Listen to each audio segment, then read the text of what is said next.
welcome to Shooby Dooby Doo-Up. Oh, welcome back if you've heard part one of this, a podcast where we talk about pop music, specifically by deep diving a randomly picked top 10 UK singles chart from the past.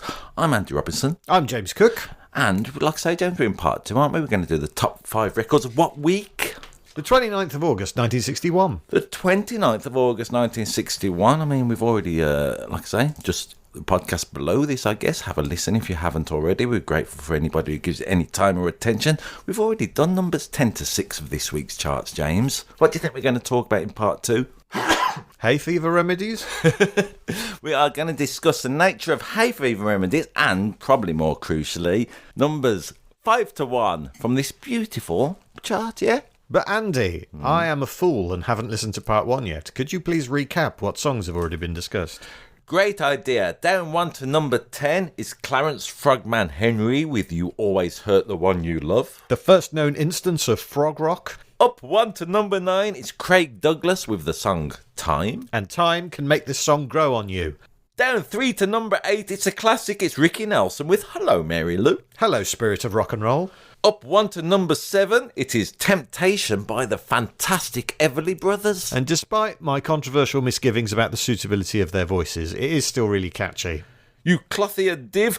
Halfway up the pop charts this week, it's Billy Fury with the song Halfway to Paradise. An instantly gratifying song about delayed gratification. You can hear all these songs on the playlist provided. You can click on the links to hear all the songs me and James are rabbiting on about either on Spotify or YouTube. We always recommend you listening to these songs either before, during or after, because not only does it make what me and James are talking about more sense, it's also just great to have these records in your life and in your ear holes. There are also another 6 songs on those playlists that aren't going to feature in these episodes, but do feature in our bonus tracks episode. What is our bonus tracks? What? Well, we noticed there were lots of songs that get in the chart that never get to be in the top 10, and we feel like, well, there's no reason why we shouldn't give them the full Shooby Dooby Doo-Wop treatment. So we've created a special podcast where we do that, and it's available exclusively to Patreon subscribers. But just to show that we're not the evil capitalists you maybe think we are, we're allowing you to have a little peek behind the curtain. Here's what's in store.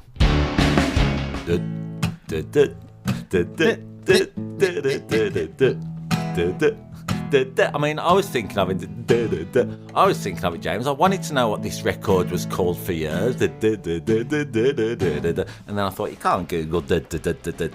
So I'm delighted. I finally found out what this tune is. In the 90s, the nightclubs were obsessed with anyone wearing trainers. Can't be, even though they were smart fashion trainers. Yeah. They were like, no, you can't come in. You've got to wear your school shoes to go out dancing. Utterly ridiculous. Yeah. Join our community now at patreon.com/ShoobyPodcast. Number 5. Up 1 to number 5, it's Reach for the Stars by Shirley Bassey.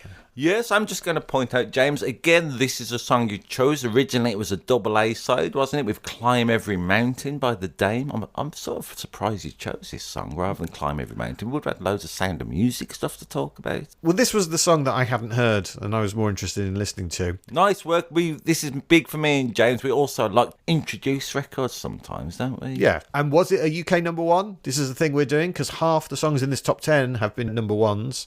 Was this a number 1? Okay, because of part 1, and I was guessing yes to everything, that it'd be number 1, and you said no, so I'm guessing this must be just mathematically. Yes, this is a UK number 1. Her second and last one. After, do you know what her other number 1 was in the UK? Hands Across the Sea. She's reaching for the stars. Also, her hands are going across the sea. How tall is she? How long are her arms, Shirley Bassey? She's like Mr. Tickle. Stretch Armstrong of pop, Shirley Bassey. That's a dated reference, but nonetheless, that's what's happened. I mean, the one-word review I would give of this song is dramatic. It is so dramatic. I mean, it is like a big showstopper from a musical. As regular listeners might know, sometimes I reach for the guitar, not reach for the stars, I reach for the guitar and play little bits of this to demonstrate certain aspects of the record. I mean, I would have a go at singing it, but unlike Shirley, and Bruce Hornsby actually, I haven't got the range for it, so I'm just going to leave it. Yeah, and it builds, doesn't it? I mean, it starts pretty big. Starts full on. It starts with everything, and then it builds from there. All right, then let's do it. Let's jump ahead. We can mess with time, can't we? The ending, James, when the orchestra is going. A proper ending. It's might be the most proper ending we have ever had. James hates a fade out. I'm indifferent to them, but I think they can be good sometimes. I think they're a cop out. All right, then I don't, because I think there's something else often. But nonetheless, we're not talking about this with Shirley Bassey. She's not fading out. The sound at the end of the record, it bleeds. It's so loud, overpowering, her voice, and so stick with it till the end if you're going to listen to it on Spotify. That's the thing people say on YouTube videos, isn't it? Stick with it till the end, you'll find out. I'm going to say, with Shirley Bassey, stick with it till the end and you'll achieve some sort of musical orgasm. You'll be all the way to paradise, to refer to a song we spoke about in part 1. Apart from, let's call it, the musical, dramatic nature of it, we should talk about the lyrics a bit. It suits the music, doesn't it, the lyrics? Because also, she's got it bad. I mean, in a way, James, there's only 8 lines in this song. She is reaching for the stars because the stars are tumbling down from the clouds to the land, and when you come into her arms in that moment divine, all the stars in the sky are hers. But it's mine, she says to Ryan. Yes, all the stars in the sky are mine, all mine. Sounds a bit demonic, doesn't it? Sounds like a Bond villain would say. Yeah, it's got a touch of that with the drama of this record. And of course she goes on to sing Bond theme tunes, so maybe there's something in it. Which never got to number 1. No. It's weird, isn't it, with Shirley Bassey, that second and only number 1 was in 1961. Yeah. It's not what you kind of expect, is it? No, you'd think, maybe Hey Big Spender or... Diamonds Are Forever, all of them. So in this song, she sings, like a clown longs to be a king in a play. You're a clown, aren't you, Andy? Well, and you are then. Yeah. Do you want to be a king in a play? I wouldn't mind it, actually, come to think of it. An actor say, mate, I really want to do Shakespeare. Yeah. Nah, I don't want to be a king in a play. Who wants to be in a play? You want to be a king in real life? Theatre, the bloody theatre. If I was if I was a king in a play, I'd have to spend all my life in the theatre in a bloody play. I've got a bit of a grudge about getting theatre at the moment. Yeah? Yeah. Why? Full of middle-class ponces watching overpriced nonsense. Don't slag that off. That's our key demographic. Middle-class ponces? Who do you think listens to this? Fans of pop music, hopefully. And if you're middle class, I think you're great as well. All right, then. And if you're upper class, thank you very much for oppressing us. If you're working class, thank you so much. Unless, like some people, I don't like some aspects of the working class. I'm going off on one, James. Please stop me. All right, stop. I mean, what kings in plays are? There's King Lear. Yes, good point. There's Macbeth. Macbeth. Richard III, Shakespeare, of course. Hey, Shakespeare. Little spoiler, coming up in this top 5. Yeah, all right then. Do clowns long to be a king in a play? Well, it's what I wonder, don't I? All right then, let's bring Jim Carrey into this. And who else? A few other comic actors. I think... Do you know when Jim Carrey does a straight roll a little bit and he's almost not there? Eternal Sunshine, good film. But I think about Jim Carrey, why do you want to do this? Just be an actor that anybody could do when you can be Jim Carrey and be Ace Ventura, Cable Guy. There's such skills, aren't they? I don't get it sometimes. Why such funny people, not me and you, James, let's get us out of it.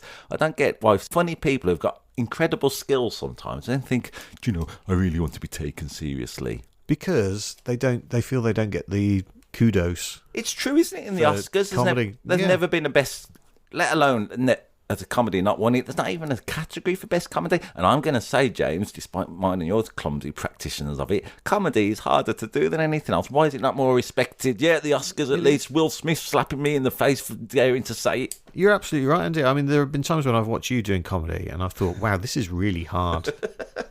I make it look a lot harder than it actually is. I'm just kidding. He's actually a dear friend. Anyway, all right then. So I like the notion of this, like you say, like a clown longs to be a king in a play. We are raising an eyebrow to that towards Shirley, but I'm not raising an eyebrow to anything else about this record. It's a belter. I didn't know it before this week. Did you? No, I didn't. That's why I picked it over Climb Every Mountain. Okay. I feel like it's a bit, fine. Good choice. Written by Udo Jürgens. Oh, yeah, I saw that name popping up quite a lot. Yeah, it was originally called Wohin ich auch komm, wohin ich auch gehe. It's such a majestic, beautiful language. Yeah. From a film, apparently, called Der Mann mit dem Faggot. Apparently. The what? I just mispronounced the last word just so we don't get shut down. Go on, tell me all about it. This German, I reckon. Wherever I come from, wherever I go is the name of the song in German. Jürgens would enter the Eurovision Song Contest 3 times for Austria. Austrian. Between 1964 and 1966, he came 6th, 4th, and then he won it. Well done, Udo. With Merci Cherie, the first of 3 Austrians to win Eurovision. Who are the other 2? I don't know. You don't? No, go They're on. quite well. One of them was. Give me a clue. One of them was this year. Oh, yeah. What was that? Wasted Love by JJ. Well done, JJ. And one of them had a beard. Huh? Conchita Wurst in 2014. yeah, Those are okay. the 3 Austrian winners of Eurovision. Was Conchita Austrian? Yes. Yeah, he must be. That's literally what you're saying. Jurgens also wrote the West German football team song for the 1978 World Cup, Buenos Dias, Argentina. He likes dealing in other languages, doesn't he, Udo, with his French and that? Udo Jurgens also appears in such films as Our Crazy Aunts, The Legs of Dolores, and Our Crazy Aunts in the South Seas, which does make him sound like Troy McClure. Yep. The English lyrics were by Norman Newell. Oh, yeah. Do you know that name? No. He'd go on to produce a #1 single. Go on. For Peter and Gordon. World Without Love? Yes. The Paul McCartney song? Yes, there we go. Yeah, I have to get him in once. It's like my equivalent to your Muppets, Paul McCartney. So let's get into this. Shirley Bassey, she's reaching for the stars when she reaches for your love. Remind me a little bit of S Club 7, I'm going to say. Reaching for the stars, climbing every mountain, as we mentioned. Shirley Bassey doing some extreme sports in the nature of love. Number 4. Down 1 to number 4 this week, it's Eden Kane with Well I Ask You. Was it a #1? Yeah. Yes, it was. Okay, I'm delighted. This has been what we have one every week, James. A little discovery. I didn't really know Eden Kane. I certainly didn't know this song. I've loved this week, and it's got a key change in it. The final of the 3. I feel so much more relaxed now. I really like the title, Well, I Ask You. Absolutely. Let's lean into this. It's an feels- interesting yeah. thing, isn't it? It feels like a bit of dialogue from a Carry On film or something like that. Yeah. Well, I ask you. It's a little bit of a colloquialism, which I think sort of makes this record, really. The title and the starting off each verse with Well, I Ask You. But I like the record. It seems to be slightly out of step with the majesty of a lot of 1961. It's a little cheeky record, isn't it? I imagine Eden Kane, when you listen to it as a whole, he sort of turns up a little bit like a pop outsider, I'm going to say. And it's groovy, this record. It's got its own peculiar little funk to it. It's got a little bossa nova type beat, hasn't it? I have been bopping around all week listening to this. What a way to treat a guy. What a way to cheat and lie because I wanted you. He is dissatisfied with whoever the subject of this song is, whoever he's asking. Probably Hattie Jakes. Do you think? Yeah, maybe. What do you know of Eden Kane? I know that after I watched this video or whatever it was on YouTube, I watched a little interview from him from, let's call it his late. Is he still alive, Eden? Do we know? He is. Let's say he is in our hearts at least, and I hope he is in real life as well. Anyway, he is saying that in this interview, he's saying he won a talent show in a cinema in Chelsea, had a few hits, and then, I love this, he says, I was beetled out of the business. I liked him a lot as an older man. Born in Delhi, Oh, yeah. in India, before it was New Delhi, I should point out. Born Richard Sarsted. Yeah. His brother Peter, Where did he go to? My lovely. he had a UK #1 in 1969. And his brother Clive, Yeah. under the name Robin, Yeah. had a #3 hit with My Resistance Is Low in 1976. Do you know that song? No. It's great. My Resistance Is Low. It's written by Hoagie Carmichael. It's a gem anyway. Elvis Costello's done a version of it. A few other people. Check that out. So he comes from let's call it hey, they're brothers, a bit like the Everly Brothers. James, what do you make of them as Yeah. a brotherly voice? I'm just going back to part 1 where you weirdly said the Everly Brothers were shit. Well, the 3 brothers, 2 of them had UK #1s, another one had a UK #3, so he must be absolutely gutted. He must have the piss ripped out of him every Christmas. Eden was inspired by which other British pop singer? I would imagine Billy Fury. No, the name, him going for the name Eden. Oh, yeah. It's got a sort of biblical connotation. What other British pop singers with a slightly sort of religious-y kind of name? Jesus Jones. No, it was Adam Faith. It's inspired by that. And he picked Kane because that was the name of his favourite film was Citizen Kane. Okay. So what you do is you take a biblical location and your favourite film, and that gives you your pop star name. I would be Gethsemane Brian. I would be Sodom Dude, Where's My Car? All right, then. In this interview, Eden Kane, he's saying, I had a couple of hits. Here he was supporting Marty Wilde when he's being interviewed because they're doing some rock and roll show, nostalgia show. Fine, great, love it. But then he goes on He's been in 3 series of Star Trek. He has. Yeah, go on. He went on to do like extra work in America. So he's in Dynasty, Cheers, Pretty Woman, Gremlins 2, and he keeps showing up in different Star Treks as different characters. He was so, I liked it, he was slightly mocking himself on this interview. So when the interview was asking about his thing, he goes, oh yeah, I saved mankind. Because whatever episode, he's really proud of it that he saved mankind. Yeah, well, I ask you. He had a #1 hit, and then he was in loads of telly and films. Yeah. And do you know who he's married to, I learned? Who? The sister, forgive me for not knowing his wife. Yeah, go on. Yeah, no, his sister-in-law is Stephanie Powers from Heart to Heart. Yeah. I think he's got a great life in Los Angeles. He's living it up with his 2 hits and his Marty Wilde and his, let's call it, his extras career. He'd actually have 5 UK hits. They all made the top 10. Well done, Eden. This is his biggest hit. Written by Les Van Dyke. Yeah. Born John Worsley. Although Worsley wasn't his family name, it was chosen by sticking a pin in a map of the UK. His family name is Skordalides.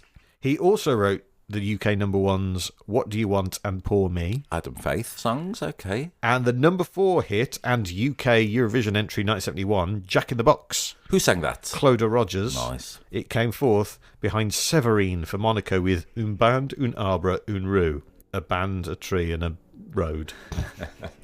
His brother-in-law, so this is still talking about the writer Les Van Dyke. Oh, yeah. His brother-in-law is Mike Stock. Of Aitken and Waterman fame. Yeah, that's right. Wow. As often, James, we often tie up the shoelaces of pop, don't we? Form a complicated knot and trip over our own feet. All right, then I like it. What intrigued me a bit about this song, partially because this is how I listen to music sometimes, the whole notion of, well, I ask you... He's sort of accusing his lover, and don't think you'll get away with it. You're going to pay me somehow. You cruelly wrecked my life, but oh, you want me now.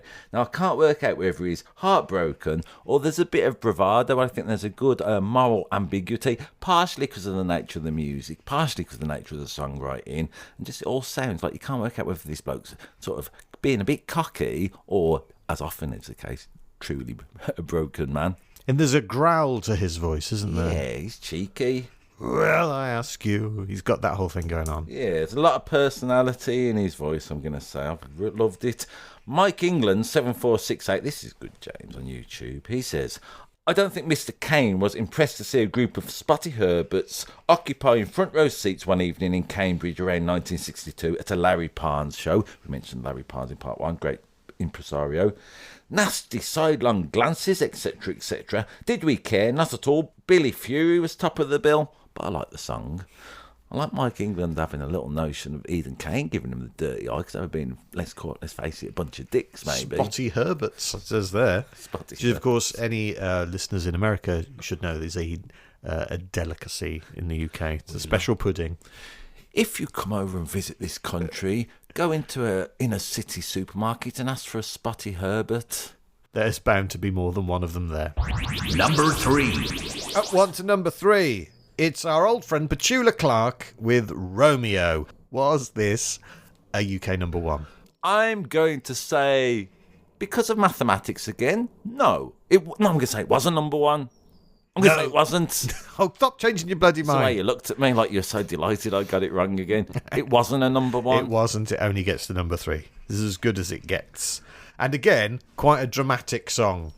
Well, there's a reason for that. Was it originally in French? I heard the French version when I was clicking around. Well, originally, it's based on Salome. Huh? The spice sauce. I can't punch me Were in you the going face. to do the spicy sausage joke for Then Salome? I realised, James, that, even though let's face it, talking about old songs, you've got to have some standards. The piece of music by Austrian composer Robert Stolz that he recorded in 1919. A guy called Jimmy Kennedy put new lyrics to it. He wrote the lyrics for South of the Border. Oh, yeah, Frank Sinatra. Istanbul, not Constantinople. Whoever did that, great tune. And Teddy Bear's Picnic. Really? Yeah.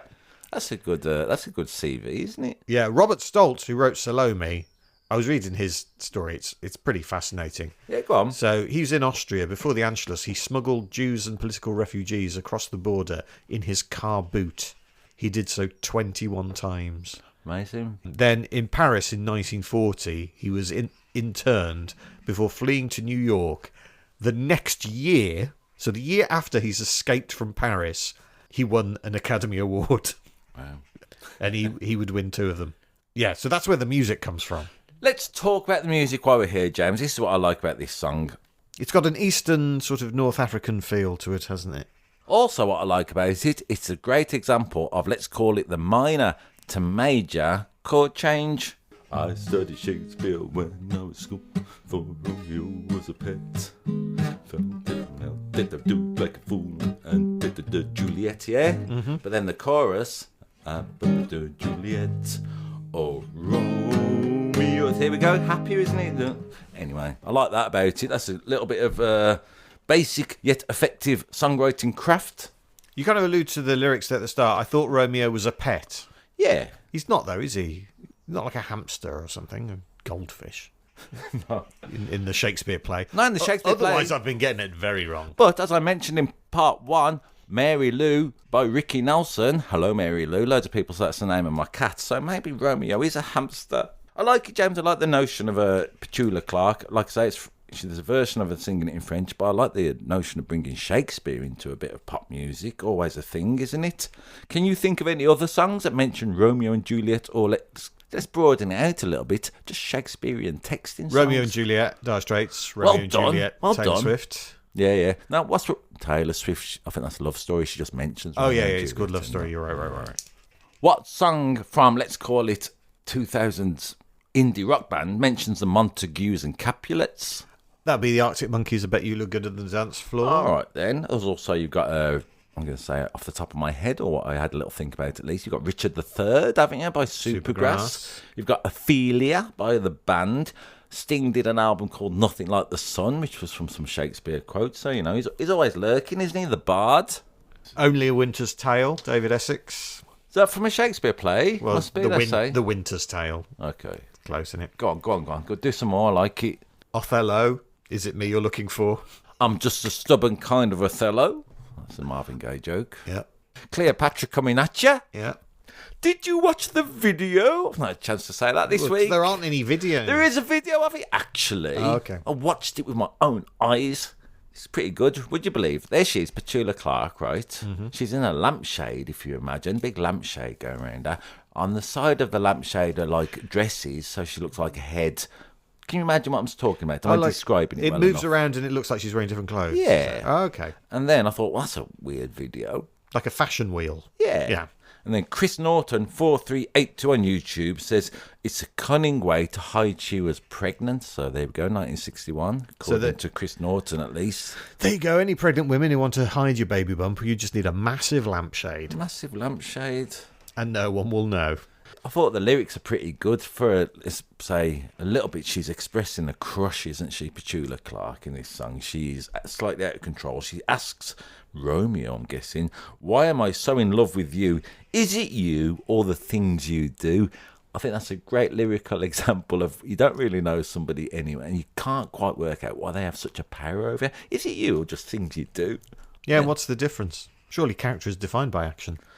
Get you. Interesting philosophical point. You should be judged by your actions, not your words. Well, I suppose as that, Petula Clark seems to be a bit lost. She can't work out whether it's actually him or just, I don't know, what does Romeo do? Ponce around underneath balconies a lot of the time. Like me when I came to call for you today. Yeah. You were hanging out your window. I did hang out my window. I suppose that was a Romeo and Juliet notion, wasn't it? Yeah. Wherefore art thou, Andy? Can we talk about the guitarist on this record? We can. Big Jim Sullivan. Do you know him? I know the name, of course. He's a British rock and roller kind of session man legend. Yeah, he played on around 750 charting singles over his career, really? Including 54 UK number ones. Go on, let's go through some. Let's play that game I like so much. All right, we will. You mentioned the song. I just want to say, for reference, Elvis has 21, Paul McCartney has 24. Big Jim Sullivan's on 54 UK number ones. Here are some of the ones we've already addressed on previous episodes of Shooby Dooby Doo. Let's see if I can remember them, see how much of this nonsense is actually going in. Come Outside. Oh, yeah, that was Wendy Richards and what was his name? Mike Sarn. Yeah, of course. I Remember You. Frank Highfield. Puppet on a String. Sandy Shaw. I Pretend. Des O'Connor. Yep. But also other songs. Yeah, go on. Anyone Who Had a Heart. Dionne Warwick. No, Dusty Springfield. Yeah. Georgie Fame. Hey, I had a good thing about I told I've told my partner this recently. She's furious with me. Oh. I heard once. I'm going to throw this in, whether it's true or not. It'll destroy this record forever. Apparently, Fred and Rose West used to play a lot. Oh, don't stop saying that about songs that I like. It's not unusual. Tom Jones, The Sun Ain't Gonna Shine Anymore. Walker Brothers, Release Me. Engelbert Humperdinck, Something in the Air. Thunderclap Newman. Yeah. Je t'aime, Hang moi on. non plus. Yeah, really? Yeah. Oh, okay. Je t'aime. Serge and Jane. Two Little Boys.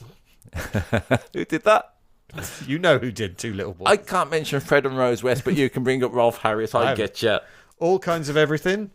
Dana. Chirpy, Chirpy, Cheep, Cheep. Can't remember who did that. Middle of the Road. Ernie. Benny Hill. I'd Like to Teach the World to Sing.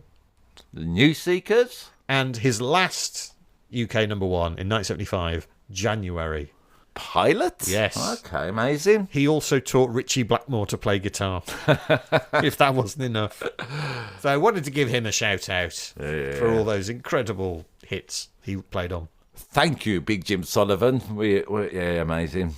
I love that record this week. It's odd, isn't it? The next one would best be kind of weird. Number 2. It's a non-mover. At number 2, hey, James, it's kind of weird. It's John Layton with Johnny Remember Me. Was it the number one? Yeah. Yeah, it was. Yeah, Yeah. cool.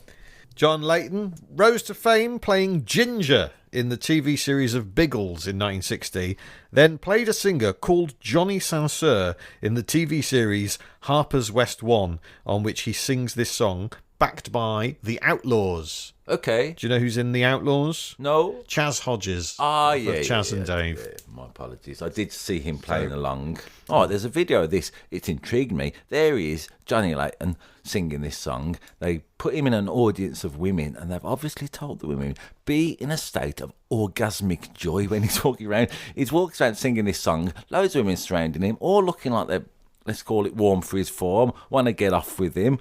I bet after that day's filming of that video, he went home. Oh, God. Had a big think about things. While we're talking about being an actor, maybe probably these women being an actor by the state of it, he's also in Great Escape, wasn't he? All that kind of stuff. Von Ryan's Express with Frank Sinatra trying No as a Fact. He was also in Krakatoa east of Java. And what do we know about that film, Andy?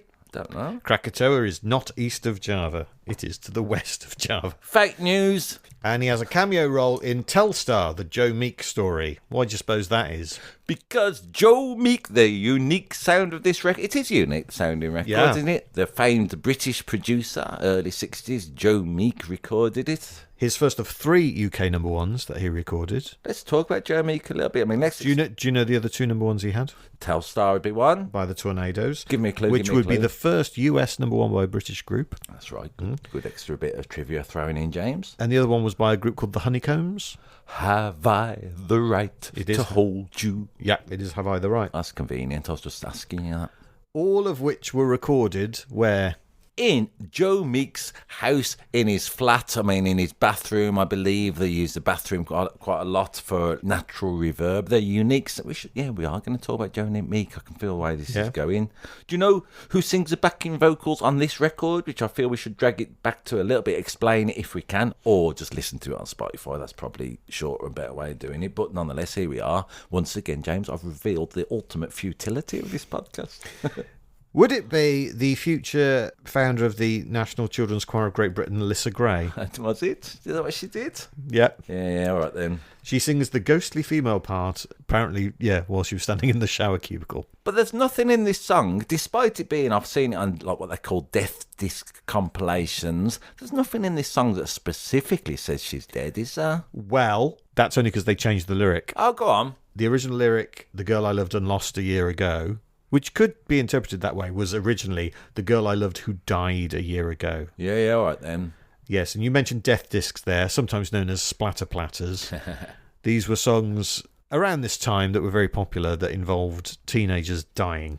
Yep, things like on compilations I've had, and also just general records I know anyway. There's like Dead Man's Curve, that'd be one, Jan and Dean. Endless Sleep, Marty Wilde. Tell Laura I Love Her, and Ebony Eyes, these type of records. Very Teen popular. Angel. Oh, really? Is that, I've never... Oh, by okay. Mark Dinning, leader of the pack. Of course, maybe the ultimate death disc. And one I found, which is on the Mad Magazine Twists rock and roll album, called All I Have Left Is Johnny's Hubcap. So, yeah, it's songs, that are dramatic and about a loved teenager getting killed. Yeah, like I say, partially repeating myself, but it surprised me this week. I always presumed it was Death Disc, and when I dug into it properly this week, I thought there's nothing explicit about that. Yeah, so, apart from the mood. The ghostly voice going, Johnny, do you remember me? Joe Meek production technique, as Jervin Axe says on YouTube. When will a statue be erected in Joe Meek's honour? Then David Harfield chips in to say there is a bust of Joe in the Market Hall in Gloucester. It was all done by the Joe Meek Society in 2022, so that's pretty good. So while he was recording stuff in his flat, his downstairs neighbour would bang on the ceiling with a broom. He would shoot her dead before turning the gun on himself. Blimey. I never knew that. That's the real sad ending of Joe Meek. That happened in 1967. I mean, it's a good job of me and you are talking in, let's say, the shed in the garden. Hang on, the neighbours again. Hang on, James, where's my knife? The song written by trainee medium Jeffrey Goddard. Oh, yeah. Yeah, he fell out with Meek in the mid-60s and luckily didn't get shot. And he went to work in the catering department of the University of Reading. This song was banned by the BBC. Why? Because it was a death disc. Yet again. Yep. Doesn't mention it. Yep. It's their interpretation. Ethnomusicologist Kirsten Zemke wrote... What's an ethnomusicologist? Do we know? Someone who looks at music while drinking ethanol. These were the ultimate teen rebellion songs. The only way out of a parent's and or societal control and expectations was death. There was a natural extension of the unrequited love song, facilitated by the obvious rhyming of goodbye, cry and die. Okay, I mean, this is interesting. Katrina Arla on YouTube, who listens to this song, she says, my parents played this record when I was a child. It started my existential angst at 6 years old, so, it had an effect. It is haunting, Yeah. isn't it? And, if a ghost was yelling at me, Johnny, do you remember me? I'd probably be like, yes, you're a constant bloody reminder. All right then, James, I've got a little quiz for you. Okay. Lindsay Peterson says, this guy had it all, makes the blank on X Factor look like half-arsed lemmings. Now I'm asking you, James, what's the blank word? Is it Muppets? It's Muppets. Do you like this record? Do I like it? Yeah. I probably wouldn't choose to put it on. Would you? No, cause I think I'm familiar with it. I've particularly dug the guitar strumming this week. Again, I'm not going to try and recreate it. A little bit like Shirley Bassey earlier. Why would I try and do that? It's got a peculiar propulsive rhythmic force to it, this record, which I'd kind of never heard before. The UK's number one. It's a non-mover at number one. It's You Don't Know by Helen Shapiro. Does this song get to number one? No, never yes, got it there. does. What? Yeah, because it's the number one right now. Carry on. What did you make of it? Let's talk about our emotional... I mean, I didn't know this. We've done a Helen Shapiro song before. It wasn't Walking Back to Happiness. Which one was it? Can you remember? It was Little Miss Lonely. Well done, James. So it was quite thematically similar. Yeah. Tonally similar. A young girl talking about, let's call it romantic insecurity. Yeah, she's 14 when she records this. And what a singer, what a voice she's got. Incredible. The media was apparently fascinated by her having a deep voice. And she said, that never bothered me. Ever since I was a kid, I was called Foghorn. It's handy to have something distinctive. There you go. She's not letting that stop her. She's using it to her advantage. Yeah. She has, 2 number ones. And a long career. A very long career, yes. Which we have spoken of before. It doesn't matter. I always feel this. We should mention it again. Let me try and remember what you said when we did Little Miss Lonely. She had a bit part in Albion Market. Is that right? Am I making up? Yeah, no, that sounds about right. Yeah. I was talking to my friend. I said, we're talking about Helen Shapiro this week. I was talking from an existential place of angst. What are you going to say about Helen Shapiro? He said, she's an extreme Christian. I said, what? And then I looked it up, and apparently she's into Messianic Judaism, so there's that. Yep. In later life. She's a religious person now. Yeah. She was discovered by a guy called John Schroeder. We didn't talk about this before. Go on. I'm trying to bring new stuff to it. Well done. And he played a recording of her singing to Norrie Paramore, the record producer. And Norrie Paramore thought it was a boy singing. Right. Because of the deep voice. John Schroeder would go on to discover Status Quo he says. That might be true. He also co-wrote this song with Mike Hawker. Mike Hawker says he discovered Labby Sifri. Okay. Discovered him doing what? I like this song a lot because it's got a snaking and serpentine melody. When I first heard it this week, James, I thought it's all right. I didn't quite get it. Again, repeated listening, it's worked in. I really love it. Check it out on our playlists. Also, the lyrical content kind of fits a 14, 15-year-old. Every time you pass me by, you don't know what I go through. It's kind of that, isn't it? You don't know how much I love you, essentially. Also, I get from the bridge the notion when she's saying, so a secret it must stay. You don't know how hard it is to bear this one-way love affair. It breaks my heart to be in love when you don't know. I'm going to say it's the opposite of Shirley Bassey because you get the impression that Helen is never going to tell her crush that, she loves him. Tragic. Did you like it this week as number one? Like, it surprised me, bearing in mind some of the other songs we had in there, how this was the best-selling one this week, but goes to show the majesty of Helen Shapiro in the early 60s. She was very popular. This is her first number one, and as such is a record breaker. Go on. Because she is still, to this date, the youngest female artist to have a UK number one. Well, didn't Grandma by the St Winifred's Choir get to number one? Yeah, but you have to add their ages up. That's how that works. All right. There's like 100 of them. That was a primary school choir. You're absolutely right. She's not the youngest person to have a UK number one, because that honour goes to 9-year-old Lena Zavaroni? Little Jimmy Osmond. Darn it. But I think there's a valid point about the St Winifred's School Choir. They would all have been under 14. But if you're going to use that metric, then pretty sure that the youngest person to feature on a UK number one single is 7-month-old Jessica Smith, whose laugh features on the UK number one Teletubbies Say Eh-oh. Good point. Good point, well made. As we get into the final death throes of this podcast. All right, then. Do you want to live in a world where Helen Shapiro has that record, or whether the baby off of the Teletubbies has that record? The latter. For some reason. Do you? For some reason. Well, just something very wrong with you. Well, I'm just getting you back for the Everly Brothers nonsense, which I don't know. Did you watch the video? There's a video on YouTube, James. It's a close-up of her face, a bit Sinead O'Connor, if you like. And then I like it because someone has posted it and then gone, they put in their heading, Helen Shapiro, you don't know, very rare film, yeah? Mm-hmm. There's Anthony Cook underneath, rather snittily says, this film is so rare it's posted on YouTube. Oh, what a great point. Well, if it's that rare, how come I can see it then? Oh, well done, mate. This is a good fact then. All right, then, rather than Anthony Cook being a bit of a nana, let's say, John Carter, 5657, these are good facts about Helen Shapiro. Oh, we're chucking out some more, James. She lived in Brady Street, about 200 yards from the Craze, and in the same block as Laurie London of Michael Row the Boat Ashore fame. So, that's just a bit more, let's call it pop trivia for you. Do you think she was involved in any gangland killings? Very much so. I do. I mean, we have no evidence. We're just trying to end on a bit of controversy, let's face facts. Helen Shapiro, she shanked people when they weren't looking. She killed Jimmy the Hat. Yeah. She killed men without hats. Say, I like it, let's do that. All right, then. I can feel, James, we're getting there, aren't we? Yeah. All right, then. Like I say, when I first heard this record this week, especially bearing in mind them trio of records, I love the Everly Brothers and Rick Nelson and the Billy Fury, but it's a great song. 1961, James.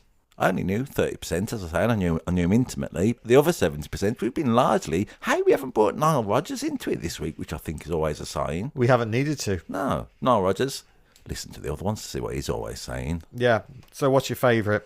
It's going to be like one of them they say, the three of them that I know, Ricky, Everly Brothers and Billy Fury, I feel they're always in my heart, but I'm going to go for Eden Kane this week. That snuck up and mugged me. I love that record this week. It's made it onto my favourites playlist, so that's always a sign of something. Okay. What about you? Let's go with Hello Mary Lou. Okay. Is that too boring an answer? No. Why? That's not the point, is it? But James, every week we talk about let's call it the top 10 records. We can't start getting snobby around this point. No, a bit late for that. We're going to get snobby, though, in our Patreon content, let's say a little bit. Yeah, we've got some bonus tracks to talk about as well. 6 more songs that never get to be in the top 10. from the 29th of August 1961. I love talking about the top 10, but often, James, a patron, let's call it the hidden tracks, the highways and byways of pop music, often more interesting in some ways. But, you know, I don't want to dismiss what we've just done, because I've loved talking about these songs this week, James. You can sign up to our Patreon community for free, by the way. The bonus tracks do cost a little bit extra. Please rate and review and share and comment and like and subscribe, etc. Hey, please review if you've made it to the end of this. I'm going to ask this specifically. Please review us on wherever you can. I don't think you can review on Spotify. You can just give it a rating, but on Apple you certainly can, and other platforms I hear. We'd appreciate it. We're just trying to get up the algorithm and blues, aren't we? Yeah. Thank you to all the artists who recorded these songs, including Big Jim Sullivan, of course. Thank you to the record buying public who put all these records in the top 10, but mainly thank you for listening to this. We appreciate it. And until next time, Shooby Dooby Doo Up. Bop, bop, shoo up.